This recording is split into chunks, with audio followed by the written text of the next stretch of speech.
مجلة فوربس العالمية التي تعنى بأخبار أغنياء العالم وعدد ثرواتهم عن ترتيب أغنى 3 رجال أعمال بالمغرب برسم سنة 2017 التي شارفت على نهايتها.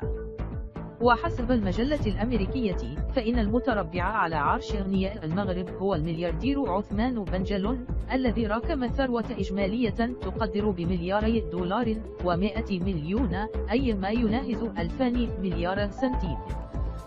ووضعت المجلة رجل الأعمال ووزير الفلاحة عزيز أخنوش في المرتبة الثانية بثروة تعد بمليار دولار و600 مليون أي حوالي 1500 مليار سنتيم، بينما حل ثالثا مالك مجموعة الضحى أنس الصفريوي الذي تبلغ ثروته مليار دولار و100 مليون.